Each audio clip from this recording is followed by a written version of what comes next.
যেহেতু আজকের আলোচনার বিষয় শ্রীমদ্ ভাগবত, এই পোস্টারে লেখা হয়েছে, সেই জন্য শ্রীমদ্ মহাপ্রভুর অত্যন্ত প্রিয় একটি বিষয় ভাগবতের, সেটি নিয়ে আজকে আমরা আলোচনা করব। ভাগবতের প্রত্যেকটি বিষয়, প্রত্যেকটি অধ্যায় মহাপ্রভুর অত্যন্ত প্রিয়, কিন্তু ভাগবতের দুটি বিষয় মহাপ্রভুর অত্যন্ত হৃদয়ের, এবং মহাপ্রভু এত আনন্দ পেতেন এই বিষয়টা শ্রবণ করে যে গদাধর পণ্ডিতের থেকে শ্রীমৎ মহাপ্রভু শতবার শুনেছেন। আজকের আমরা যে বিষয়ে আলোচনা করব, সেই বিষয় যদি আপনাদেরকে আগামীকালও বলা হয় তবু আপনাকে সহ্য করে নেবেন, কিন্তু 5 দিন যদি একই বিষয় বলা হয়, 6 দিনের দিন কিন্তু আপনারা আসবেন না। শুনেছি তো 5 বার, 5 দিন পর পর একই বিষয় মুখস্থ হয়ে গেছে, আর আসার দরকার। কিন্তু মহাপ্রভু একই বিষয় শতবার শুনেছেন, শতাবৃত্তি গদাধর পণ্ডিতের শ্রীমত থেকে। যে দুটি বিষয়ে মহাপ্রভু শতবার শুনেছেন, একটি হচ্ছে প্রহ্লাদ মহারাজের চরিত্র, আর একটি হচ্ছে ধ্রুব চরিত্র। এই দুই মহাভাগবতের লীলায় মহাপ্রভুর অত্যন্ত প্রিয় ছিল। আমরা শ্রবণ করব কেন? তার অন্যতম কারণ হচ্ছে প্রভুপাদ এখানে তাৎপর্য বলছেন যে কেউ যদি ধ্রুব মহারাজের চরিত্র মন দিয়ে শ্রবণ করে, হৃদয় দিয়ে শ্রবণ করে, তার সাথে ভগবানের প্রত্যক্ষ সম্পর্ক খুব গভীর হয়। ভগবানের সাথে আমাদের যে সম্পর্ক, সেটা আরো নিবিড় হয় যদি আমরা ধ্রুব মহারাজের লীলা মহিমা শ্রবণ করি। প্রভুপাদ বলছেন, এবং অচিরেই ভগবত ভক্তির চিন্ময় স্তরে উন্নতি হওয়া যায়।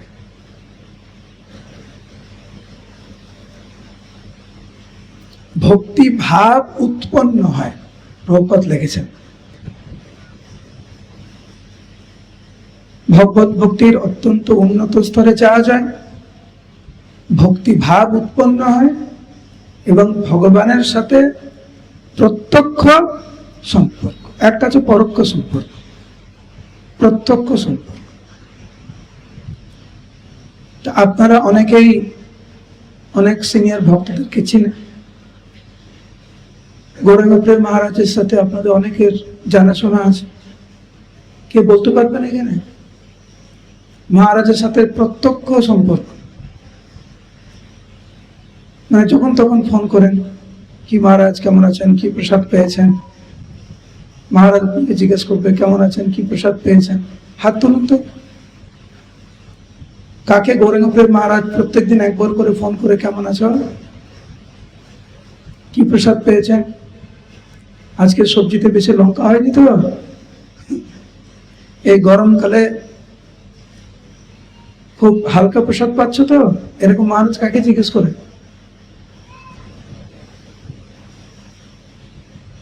প্রত্যক্ষ সম্পর্ক নেই, পরোক্ষ। মহারাজ আসেন, ক্লাস দেন, আপনারা শ্রবণ করেন, সম্মান দেন, মহারাজ চলে যান। তারপরে আমাদের ইচ্ছা হয় না ভগবানের সাথে প্রত্যক্ষ সম্পর্ক? প্রভুপাদ লিখেছেন, কত বনে ছুটাছুটি, বনে খাই লুটাপুটি, সেই দিন কবে হবে মোর। হে কৃষ্ণ, কবে হবে সেই দিন? তোমার সাথে গোচারণে যাব, তোমার সাথে বনভোজন করব, তোমার সাথে খেলা করব। ইচ্ছা হয় না? এই জগতের সাথে খেলা করতে গিয়ে আমাদের অবস্থা খারাপ। ভগবানের সাথে যদি আমাদের নিত্য সম্পর্ক যেটি, সেইটা যদি গাঢ় হয়, কৃষ্ণ কৃষ্ণ সূর্য সম, মায়া হয় অন্ধকার, যাহা কৃষ্ণ তাহা নেই মায়ের অধিকার। যেহেতু কৃষ্ণের সাথে আমাদের সম্বন্ধ নেই, সেই জন্য মায়া আমাদেরকে পুরো গ্রাস করেছে, অধিকার নিয়ে নিয়েছে আমাদের। কিন্তু যখন কৃষ্ণের সাথে আমাদের প্রত্যক্ষ সম্পর্ক থাকবে, সেখানে কিন্তু মায়ার কোনো অধিকার নাই। কি করতে হবে আমাদেরকে? যার দরুন আমরা কৃষ্ণকে আপন করে নিতে পারবো, আর কৃষ্ণ কৃপা করে আমাদেরকে গ্রহণ করবে।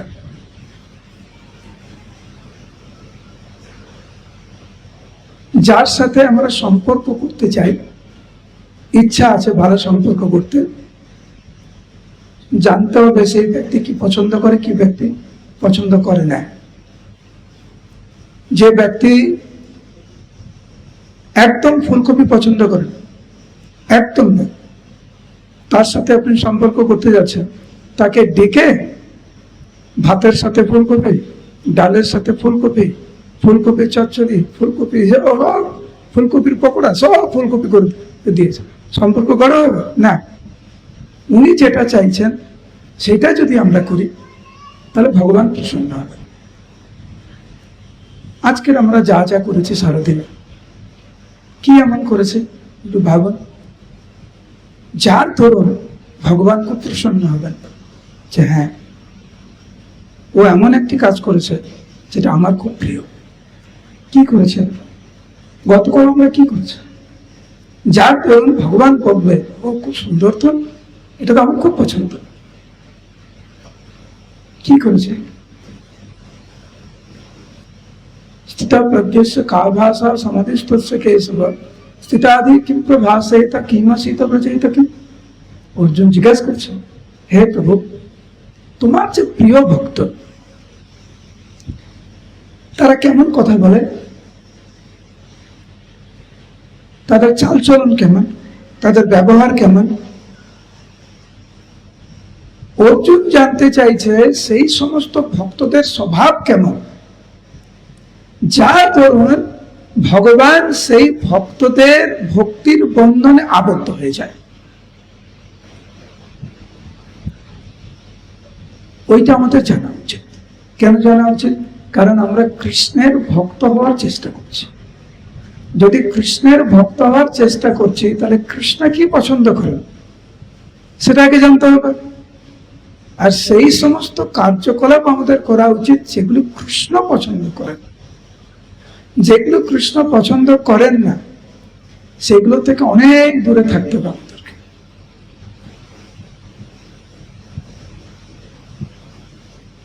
এইখানে আমরা বুঝতে পারছি যে মহাপ্রভু কি পছন্দ করেন, আর আমরা এখন ওইটি করার চেষ্টা করছি। সেটা হচ্ছে ধ্রুব মহারাজের চরিত্র শ্রবণ করা।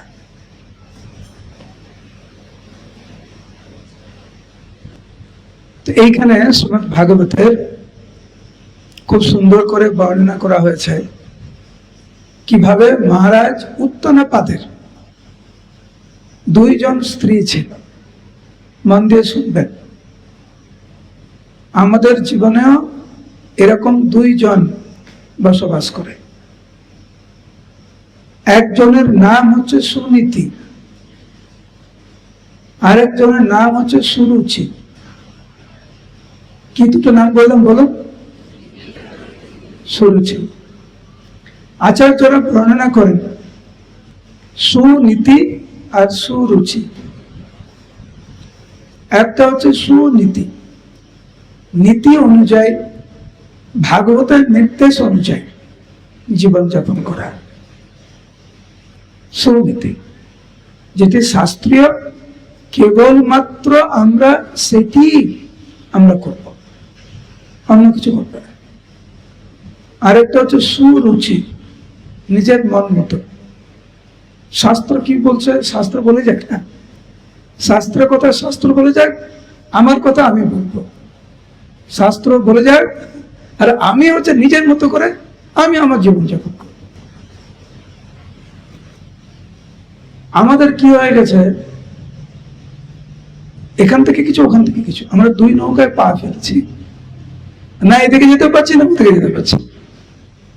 না শাস্ত্র অনুযায়ী সঠিক মতো সবকিছু করতে পারছে, না নিজের মনের মতো সবকিছু করতে পারছে। যখনই মনের মতো কিছু করতে যাচ্ছে ভয় পাচ্ছে, আরে পাপ হয়ে যাবে তো, এটা তো সুনীতি হচ্ছে না। আবার যখন সুনীতি করতে যাচ্ছেন তখন ভাবছেন আরে ইচ্ছা হয় এটা করতে, ওটা করতে, এটা খেতে, ওটা করতে, এটা দেখতে, ওটা দেখতে, মানে কোন দিকে যে যাব বুঝতে পারছি না। সেজন্য আমাদের আচার্যরা বলেছেন, কখনো ভোগের কখনো ত্যাগের ছলনায় মনন আছে। বলুন আমার পরে পরে, কখনো ভোগের কখনো ত্যাগের ছলনায় মনন আছে। তাই না? আমাদের জীবনটা এরকম হয়ে গেছে, কোন দিকে যে যাবো, একবার এদিকে যে একবার ভাবি আজকে 64 মালা জব করে ফেলবো, তারপরের দিন 6টা বাজে ঘুম থেকে উঠে যাচ্ছে না, আরে আজকে পুরুষোত্তম মাস, পুরুষোত্তম মাসের প্রথম দিন একদম ব্রত করব, এটা করব, ওটা করব, 3 দিন পরে আর দেখা যাচ্ছে না।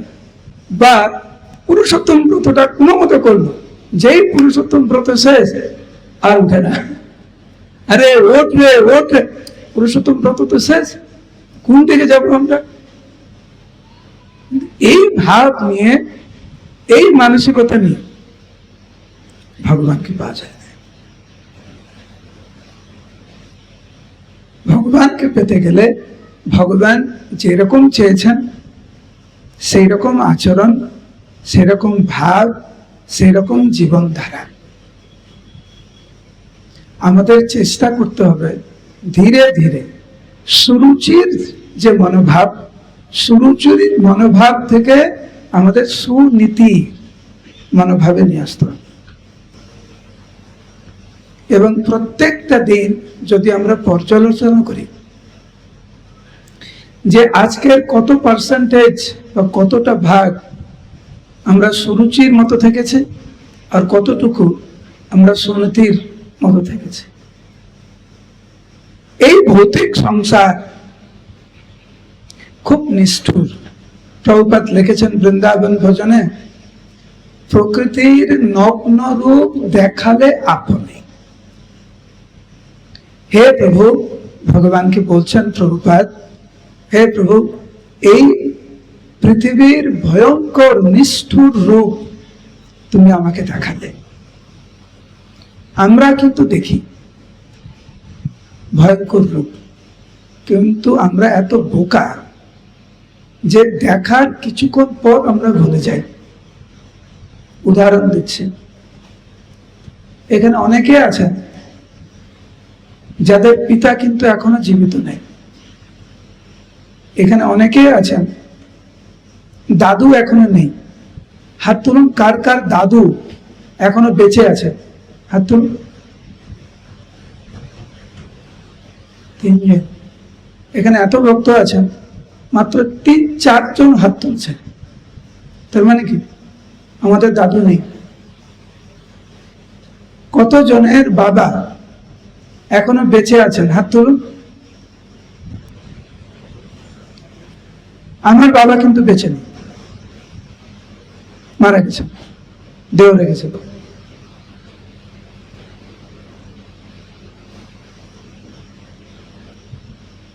এর পরের পালা তো আমার।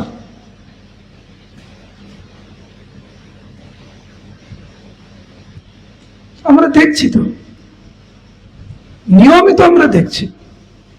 সেই জন্য এই জগৎকে বলা হয় মৃত্যু লোক। ন্যূনতম যে নিরাপত্তা আমরা চাই, সেই নিরাপত্তা এই জগতে পাওয়া যায় না। আপনার সন্তানকে আপনি কত ভালোবাসেন, ধরে রাখতে পারবেন? পারবেন না ধরে রাখতে। হয় ও যাবে, নাহলে আপনি যাবেন। এই জগতের এইটি নিয়ম, হয় আপনি আগে যাবেন, নাহলে ও আগে যাবে। এই জগতে ন্যূনতম নিরাপত্তা, ন্যূনতম আশ্রয় আমরা পাই না। সেই জন্য মহাপ্রভুর ধ্রুব চরিত্র এত প্রিয় ছিল যে ধ্রুব চরিত্রে শ্রদ্ধা থেকে প্রেম পর্যন্ত সব স্তর বর্ণিত রয়েছে, সবকিছু এখানে রয়েছে। তো ধ্রুব মহারাজের চরিত্র এইখান থেকে শুরু হয় যে এই জগতে ন্যূনতম নিরাপত্তা, ন্যূনতম ভালোবাসা নেই। এই জগতে আপাত দৃষ্টিতে যতটুকু ভালোবাসা রয়েছে সেটা হচ্ছে স্বার্থপর। যতক্ষণ পর্যন্ত আমি সুযোগ সুবিধা পাবো ততক্ষণ পর্যন্ত কিন্তু আমার প্রতি সেই টানটা বা ভালোবাসাটা প্রদর্শিত হবে। যেই দিনকার আমি দিতে পারবো না, উনি যেটা চাইছেন, দেখবেন সম্পর্ক কেবলমাত্র কর্তব্য হয়ে দাঁড়ায়। হৃদয়ের সম্পর্ক না, এটা কর্তব্য। ওনার জন্য রান্না করতে হয়, সেই জন্য করি, বা যিনি প্রভু অর্থ উপার্জন করতে হয়, দায়িত্ব, সেটা হৃদয় থেকে কিন্তু নাই। এইখানে অন্য মানে শ্রীমদ্ ভাগবতের ধ্রুব চরিত্রে এরকম বর্ণনা করেছে। একদা সুরজে পুত্রম অঙ্কে মারোপ্য লালয়ম উত্তমম নারু রুক্ষন্তম ধ্রুব রাজ্য ভ্যানন্দতা।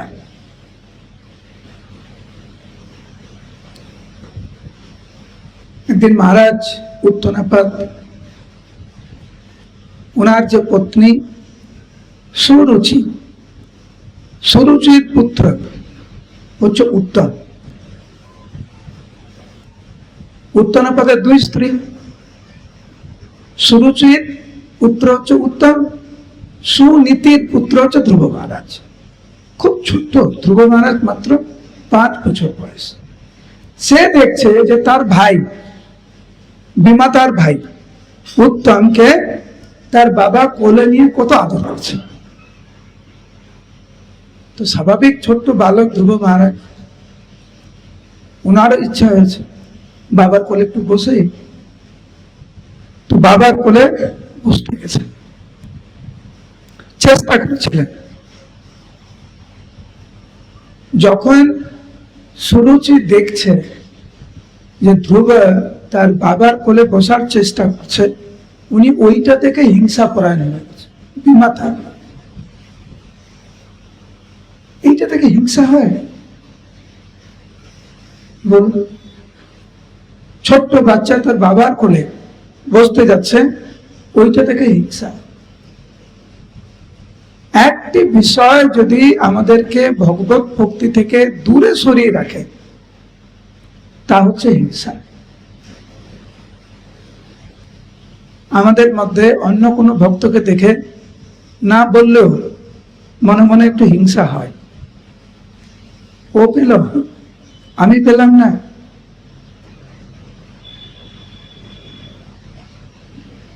প্রসাদের সময় হিংসা। দেখবেন আজকে তো প্রসাদ পাবেন, পাশে বসবে অন্য কেউ, আপনার চোখটা কোথায় যায় দেখবেন? নিজের প্লেটে না ওর প্লেটে।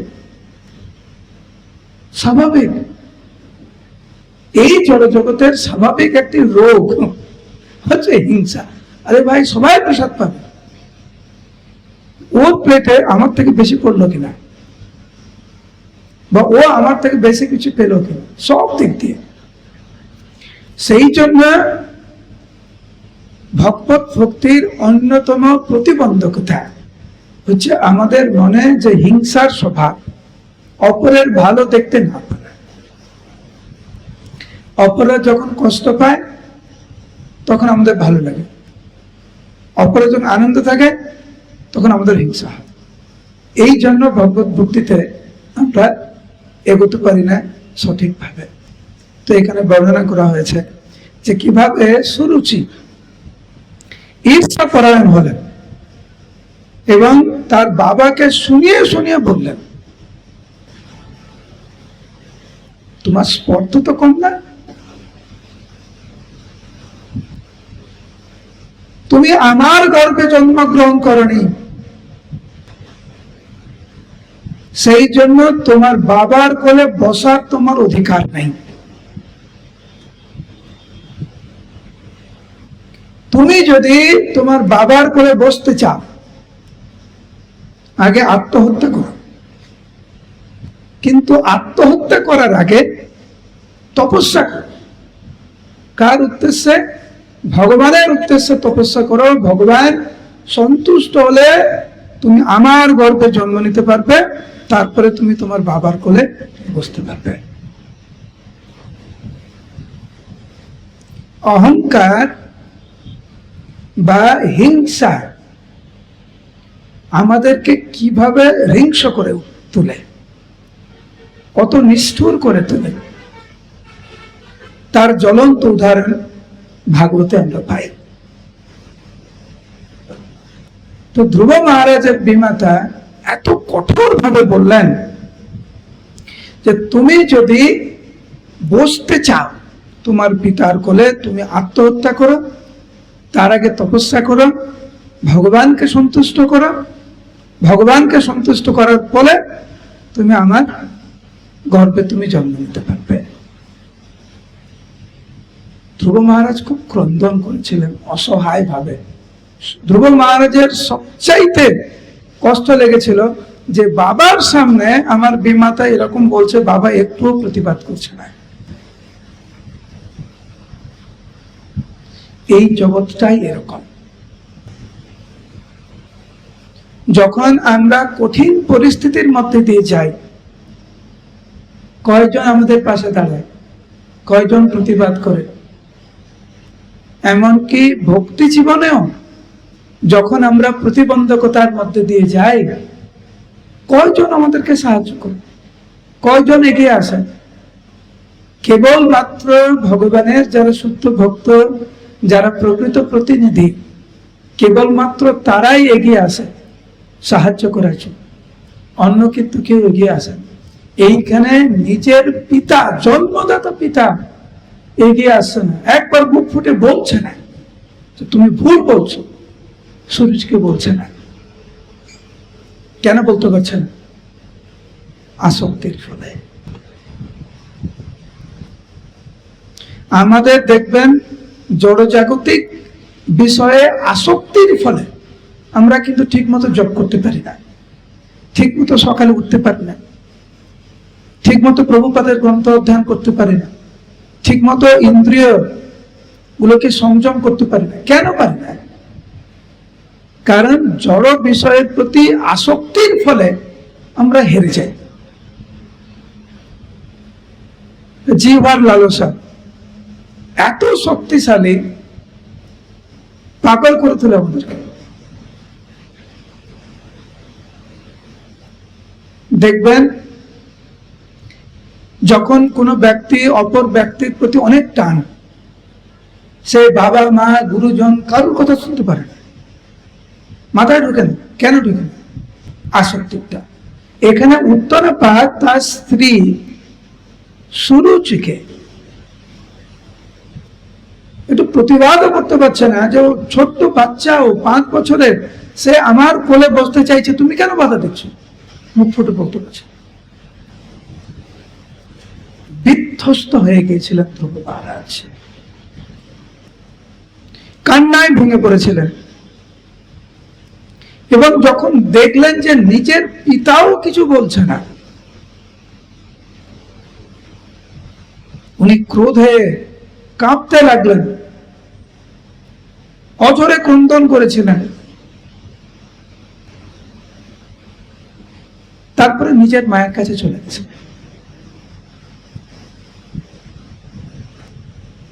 নিজের সন্তানকে এইভাবে ক্রন্দন করতে দেখে তার মা সুনীতি সহ্য করতে পারেনি, কোলে তুলে নিয়েছিলেন।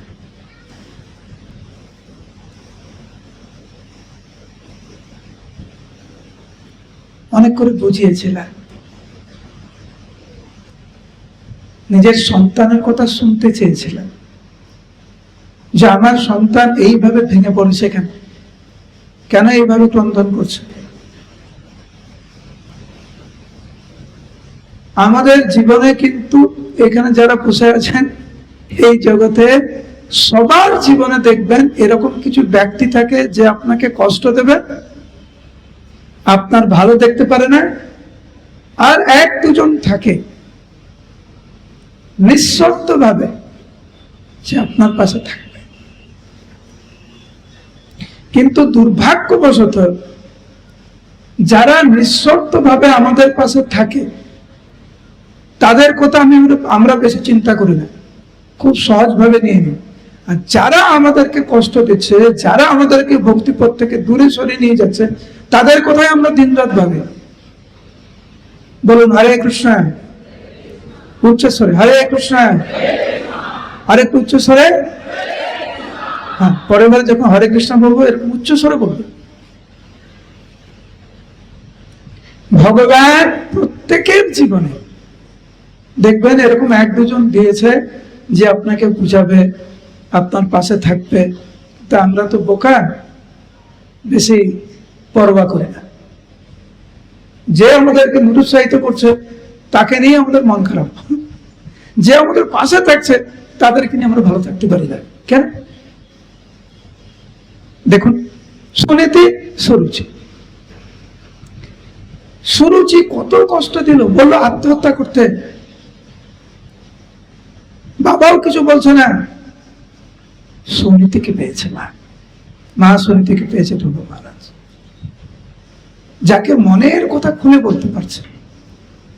ধ্রুব মহারাজ ক্রন্দন করতে করতে তার মনের কথা সব খুলে বললেন, যে তার বিমাতা তার সাথে কেমন আচরণ করেছে এবং তার জন্ম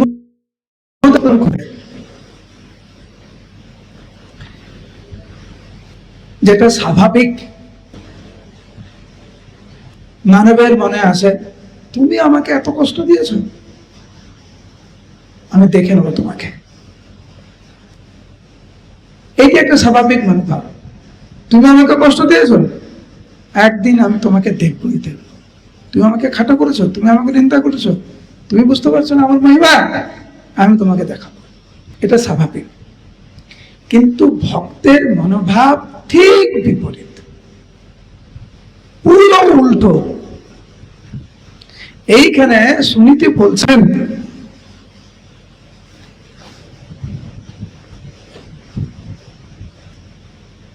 তুমি কখনো অন্যের মঙ্গল, তুমি কখনো অপরের অমঙ্গল করবে। কেউ যখন অন্যকে দুঃখ দেয় তখন সে নিজেই সেই কষ্ট ভোগ করে। দেখবেন কিছু কিছু ব্যক্তি আছে সারাদিন শুধু এর নামে তার নামে, এর নামে তার নামে কিছু বলেই বেড়ায়। ভেবে দেখবেন তারা কোনোদিন কিন্তু মানসিক ভাবে শান্ত নয়, তারা রাত্রে ঠিক মতো ঘুমাতে পারে না। যারা শুধু অপরের অমঙ্গল কামনা করে, অপরের নিন্দামন্দ করে, তাদেরকে আপনাকে কিছু করতে লাগবে না। ভগবান বলছেন না, কাল অস্মি, আমি হচ্ছে কাল, আমি হচ্ছে সময়, সময় তাকে ঠিক করে দেবে।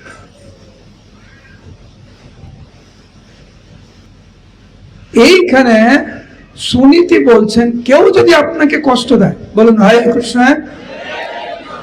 কেউ যদি আপনাকে কষ্ট দেয় আপনি তাকে কষ্ট দেবেন না। যে আপনাকে কষ্ট দিচ্ছে বিনা কারণে, ভগবানের যে কর্মের যে বন্ধন,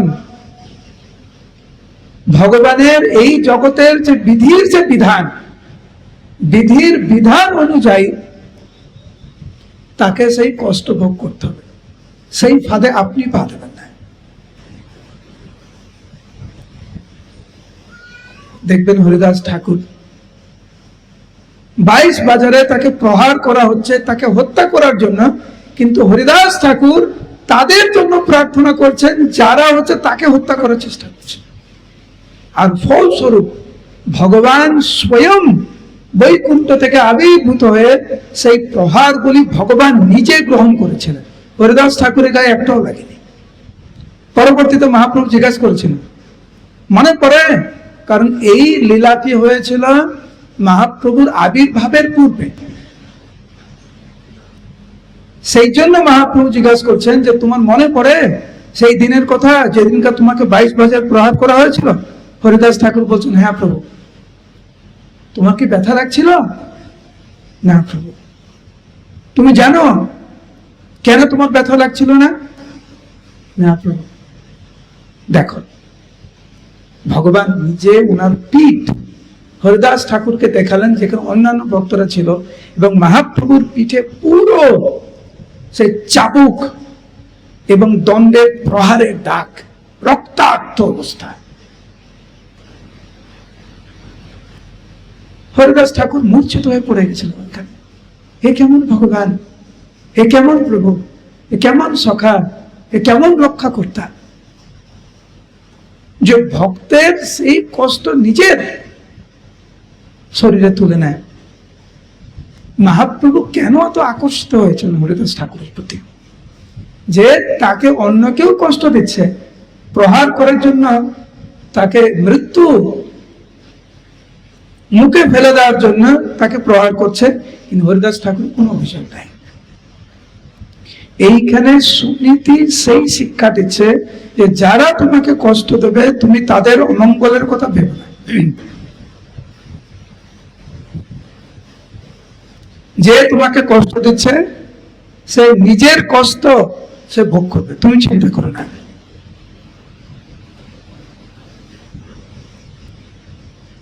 বলুন হরে কৃষ্ণ। আচ্ছা, মন্দিরে গিয়েছিলেন? এখানে গিয়েছিলেন? মন্দিরে গিয়েছিলেন? কারা কারা গিয়েছেন? হাত তুলুন। ভগবানকে দর্শন করেছেন? কিছু বলেছেন? কি বলেছেন? ভগবানের যখন আমার সাথে যদি হঠাৎ করে আপনার দেখা হয় রাস্তায়, কিছু বলবেন না? কিছু তো বলবেন। ভগবানের সাথে আপনার দর্শন হচ্ছে, কি বলছেন?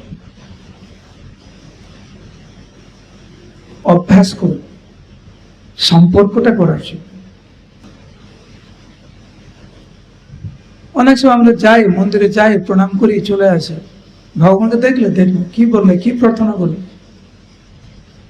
কিছু বলার নেই। ভগবানের সাথে যে নিবিড় সম্পর্ক যদি আমরা তুলতে চাই, সম্পর্ক করতে হবে। তো এইখানে সুনীতির মা সুনীতির একটি নির্দেশ হচ্ছে, যারা আমাদেরকে নিন্দামন্দ করছে তাদের তো অমঙ্গলের কথা ভাববই না, উল্টো দিকে তাদের মঙ্গলের জন্য ভগবানের কাছে প্রার্থনা করব। বলুন হরে কৃষ্ণ। ভাববেন এত সহজ নাকি? যে আপনাকে ধাক্কা মেরেছে তার জন্য কি ভগবানের কাছে বলা, হে প্রভু অনেকে একটু আশীর্বাদ করবেন, খুব ভালো? এত সহজ না। কিন্তু এই মনোভাবের মাধ্যম দিয়েই কিন্তু আমরা ভালো ভক্ত হওয়ার চেষ্টা করতে পারি। এটি পন্থা। ইংরেজিতে একটা কথা আছে না, টিট ফর ট্যাট। না তুমি মারলে তো আমি মারবো, তুমি একটা খুশি মারো, আমি তোমাকে দুটো খুশি মারবো। এটা হচ্ছে জগতের নিয়ম। ভগবত ভক্তি ঠিক উল্টো। কে আমাকে পছন্দ করুক আর না করুক, আমি তাকে সম্মান করব। কেউ যদি আমাকে অসম্মান করে তবুও আমি তাকে সম্মান করবো। এটা তো মহাপ্রভুর শিক্ষা না, অমানেন মানদেন কীর্তনিয়া সদাহরি। কেবলমাত্র তখনই আমরা হরিনাম করতে পারবো সঠিকভাবে, বা নিরন্তর আমরা হরিনাম করতে পারবো যখন আমরা আমাদের ভক্তি জীবন ওই রকম হবে। কিরকম? যে কেউ যদি আমাদের পছন্দ নাও করে, আমাদের নিন্দামন্দ করে, আমাদের অমঙ্গল করে, আমরা তার জন্য অমঙ্গল, তার জন্য মঙ্গল প্রার্থনা করবো ভগবানের কাছে। বলুন হরে কৃষ্ণ। আমি জানি এটা সহজ নয়, কিন্তু ভক্ত যদি হতে হয় তাহলে ভগবানের কথা মতোই, ভগবানের নির্দেশ মতোই আমাদের ভক্ত হতে হবে। নিজের মন গড়া পদ্ধতি কিন্তু আমরা তৈরি করতে পারবো না। আপনি আর আমি এখন এই বেলদা মন্দিরে বসে যদি একটা মিটিং করি, এই ভাগবতের এই কথাটা মানতে লাগবে না, এখন থেকে আমাদের নিয়ম হচ্ছে যে একটা খুশি মারবে তাকে আমরা 10টা মারব বলে একটা মিটিং করে রেজলিউশন করলাম, হবে কি হবে না? হবে কি হবে না? ভক্ত হতে চান, ভগবান যেরকম বলেছেন ওই রকম নিয়ম মেনেই আমাদেরকে ভক্ত হতে হবে। এটাই হচ্ছে শিক্ষা। কি শিক্ষা? যে আপনার অমঙ্গল চাইবে আপনি তার মঙ্গল চান। কারা কারা চেষ্টা করবেন কমপক্ষে বলুন হরি বল। কারা কারা চেষ্টা করবেন না বলুন হরি বল। খুব ভালো, চেষ্টা করবেন। জানি খুব কঠিন, কিন্তু ভক্ত হওয়া এত সহজ না, এটা মনে রাখবেন।